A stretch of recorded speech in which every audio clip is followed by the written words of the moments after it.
আসছে ঘূর্ণিঝড় রেমাল।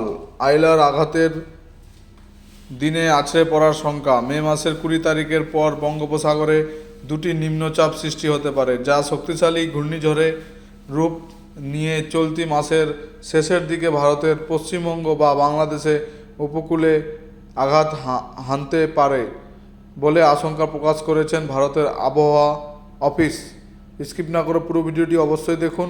চ্যানেলে নতুন হলে অবশ্যই চ্যানেলটিকে সাবস্ক্রাইব করে পাশে থাকা বেল আইকনের নোটিফিকেশনটি অন করে দিবেন এই ধরনের ভিডিওর নোটিফিকেশান সবার আগে পাওয়ার জন্য। তো চলুন বন্ধুরা, পুরো ভিডিওটি দেখে নেওয়া যাক।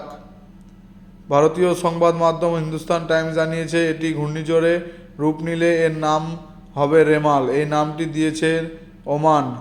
হিন্দুস্তান টাইমসের প্রতিবেদন অনুযায়ী আগামী 20 মে থেকে এই সম্ভাব্য ঘূর্ণিঝড়ের গতিপথ স্পষ্ট হতে পারে।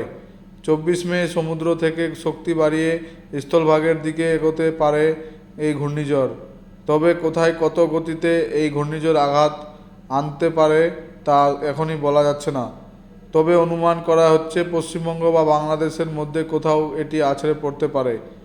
প্রতিবেদনে দাবি করা হয়েছে 20 মে দক্ষিণ বঙ্গোপসাগরে তৈরি হতে পারে একটি ঘূর্ণাবর্ত। সেটি সোজাতে উত্তর দিকে অগ্রসর হয়ে শক্তি বৃদ্ধি করতে পারে। এরপর 24 মে ঘূর্ণিঝড়ের আকার নিতে পারে। এরপর 25 মে সন্ধ্যার পর সেটি পশ্চিমবঙ্গ বা বাংলাদেশ দিয়ে ভূভাগে প্রবেশ করতে পারে।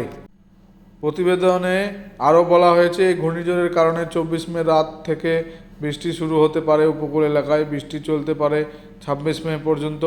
ভারতীয় আবহাওয়া অফিস আরও জানিয়েছে, 2009 সালের 25 মে সুন্দরবনে আঘাত করেছিল ভয়ঙ্কর ঘূর্ণিঝড় আইলা।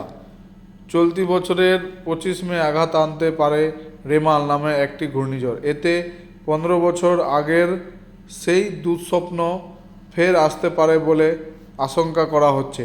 পুরো ভিডিওটি দেখার জন্য ধন্যবাদ বন্ধুরা।